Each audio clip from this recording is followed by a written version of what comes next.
Hello and welcome. Today I come to you with the 6 tips you could use for your Tor Evres Eltharion the Grim campaign in Immortal Empires that would make it easier, much more enjoyable, maybe different approach. So yeah, I just want to help. I got a lot of shit from you guys for talking too much, so yeah.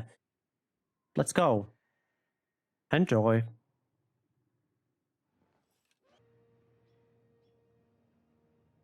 First very important tip for me is, like a dwarves, high elves have lords with specific traits. Thinker, permanently increase your research rate. It's amazing. I mean, dwarves have it like this, and administrator. They have mixed this up. Administrator reduced the construction time and cost of 15%. So 15% and 5% cost reduction and 5% research was a grogny for dwarves. Here is a little bit problem because Thinker cost 10 influence. Oh, why it never shows the income? Okay, and administrator 60. So yeah, you need a lot of influence if you want to have like good research rate. I missed some. And being able to get like administrator and reduce cost and time of buildings you want to do. So these two lords are your primary things you should focus on having in your lord pool. Don't use them in your army. I highly actually say no. I advise better lords, like for princess I really like, yeah, this one. There's many good traits. No more knowledgeable, like really.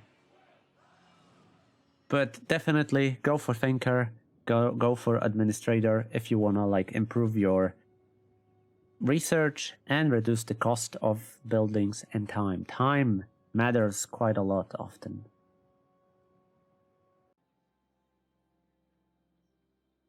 Second advice from me is to don't bother with Eagle Claw bolt throwers. Get yourself a good ally, defensive alliance, and just get like cannons, organ guns, flame cannons. Honestly, cannons are well suited enough for the role of like bolt throwers. I hate high elves bolt throwers. I think they are weak compared to like cannons, grand cannons, organ guns, Hellstone rocket batteries. So just find yourself a good ally that have artillery. I advise dwarves because they're really reliable. They never break treaties unless you force them, like, you know, be good to their enemies, yada yada yada. So just don't bother with the Eagle Claw bolt throwers and get yourself cannons from allies. It will improve your tower demolishing, wall demolishing, big units demolishing. Cannons are not excellent against infantry. Bolt throwers are better. But if you get like organ gun, oh my god, it's just like, whew. It's good against everything. It just wrecked everything. So highly advise remove the bolt throwers and get something better. You won't regret it.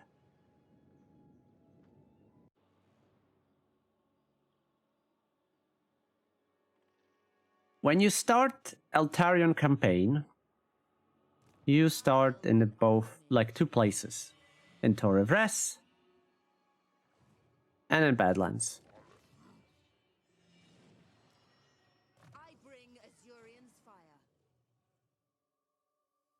Nice trait.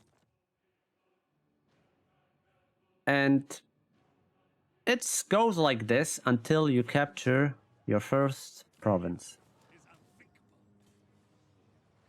Then you get dilemma.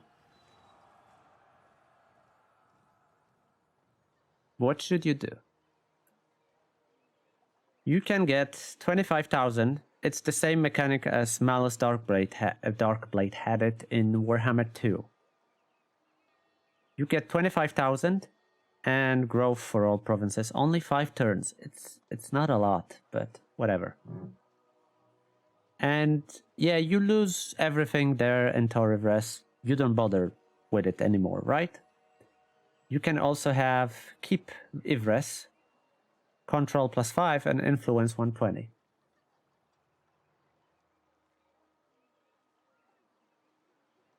It's really up to you what should you do, but there is a third option. Let's say, yeah, maintain control.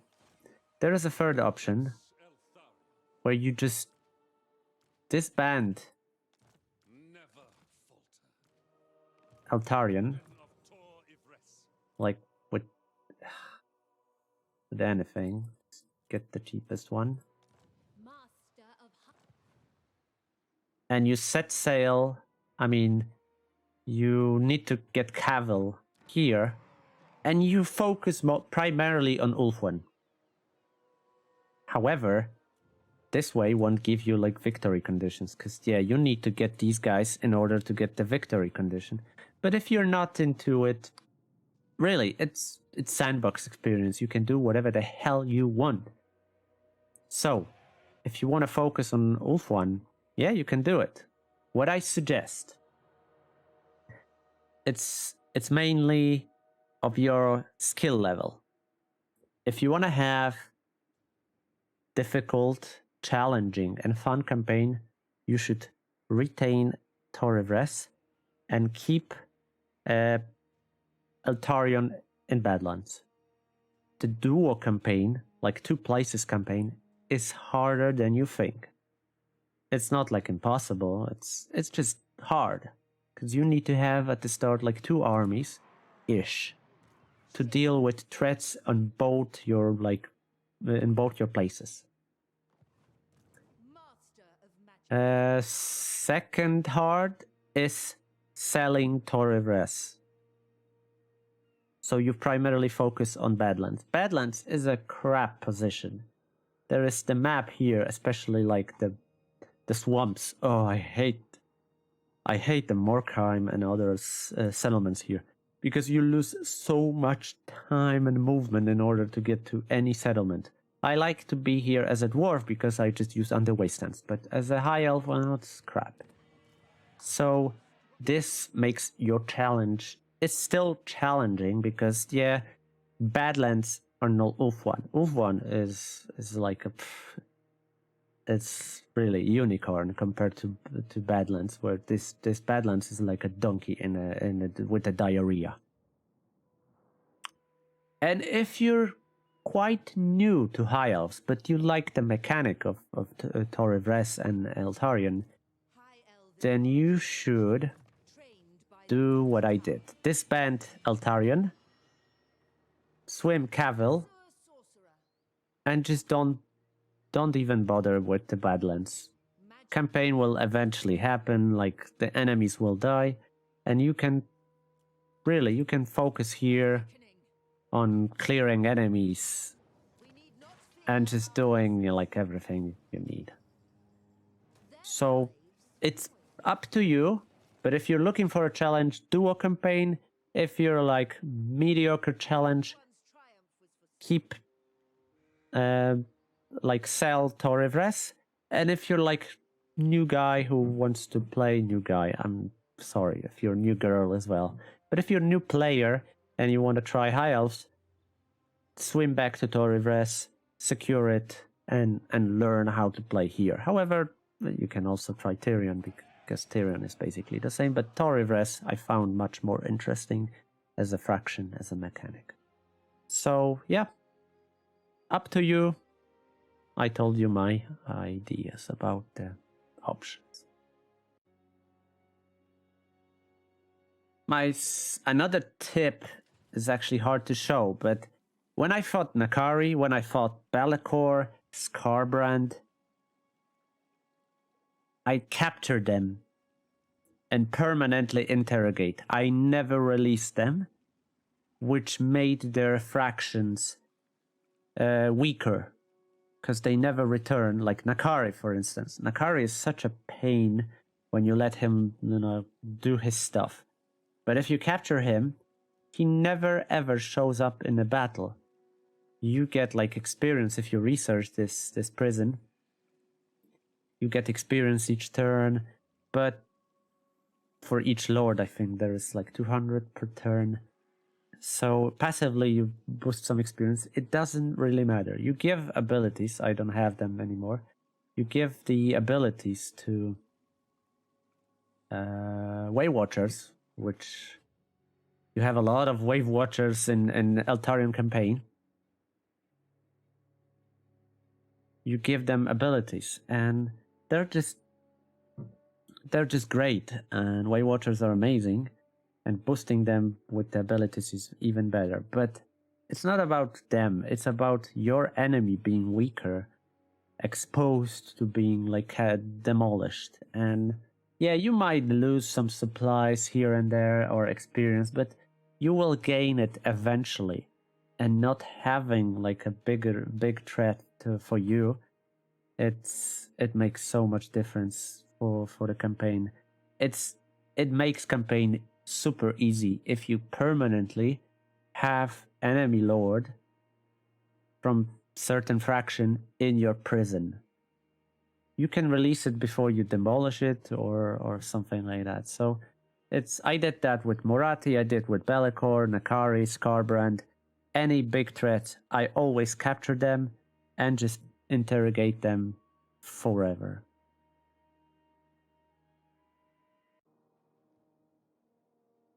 Another tip might be controversial, because people like to confederate everything wherever they can. In Warhammer 2, I found High Elf's campaign to be really, really boring. And because all you had to do is control Ulthuan and just expand. My advice is to not confederate Lothan. Tyrion. Do not confederate him, Etain, ever. He'll be your greatest ally, a really powerful ally. If you want to have like easy campaign, because yeah, it's up to preferences. But if you're like new guy and you trying a campaign and you struggle a little bit, do not confederate Etain, confederate Averlon as soon as possible, because yeah, Alariel is a great lord to have. Tyrion as well. It's not that he's bad, but he as an ally is excellent because he will just deal with a lot of stuff you have, like Morathi, Malekith, rebellions, or any threat in Ulthuan. Tyrion often just goes and kill it. He did kill Noctilos. I didn't even bother with Noctilos, so I could focus somewhere else. So Tyrion is an amazing ally. You can confederate them, obviously, but if you want to have a easier campaign, get him as an ally. Only defensive alliance, never military alliance, otherwise he's gonna fuck you up. He's an aggressive douche. But if you make him a defensive ally, yeah, he will be your buddy for good.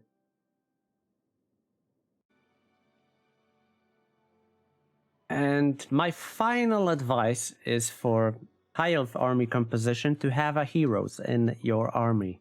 Lords and heroes. In Warhammer 3, enemy armies, heroes, even units, focus more on single entities. You can, let's say this army. Battle starts, I put the missiles in a corner. Like a dwarves, right? I make a box, I defend everything there. But I send my lord, my noble, and handmaiden Even a hero like... No, she's... No. But even a mage. Often also single entities like the Arcane Phoenix. I send them in front, and I spread them around the battlefield. AI just tries to catch one of them, and they split. It's good for magic, it's good for sniping artillery, because artillery will focus. If you have a lord on a dragon, like I have here... Do I? Yeah.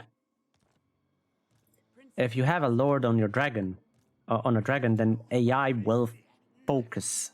Its artillery will shoot you.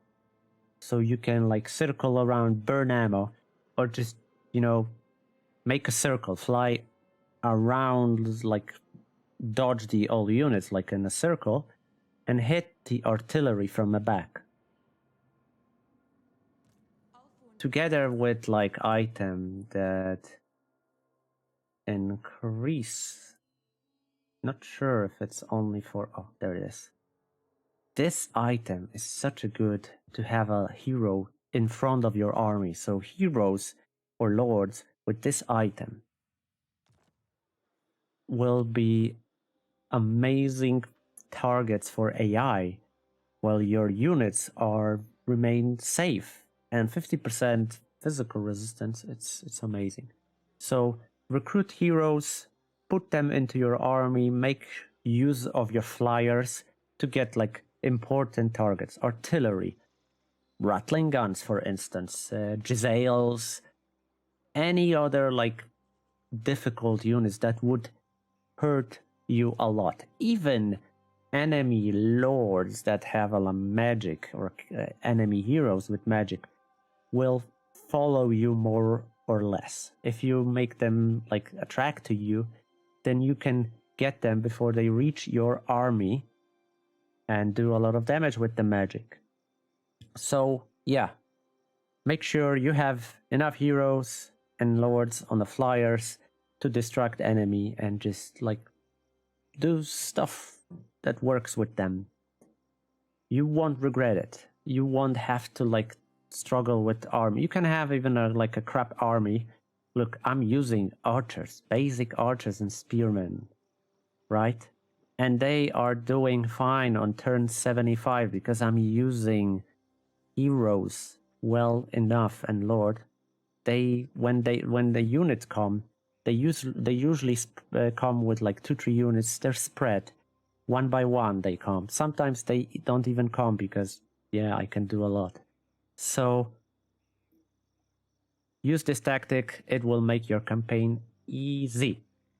And yeah, I will end here. I hope you've found it useful. If yes, leave it a comment to tell me how good I am with my ideas or how bad I am because I talk too much.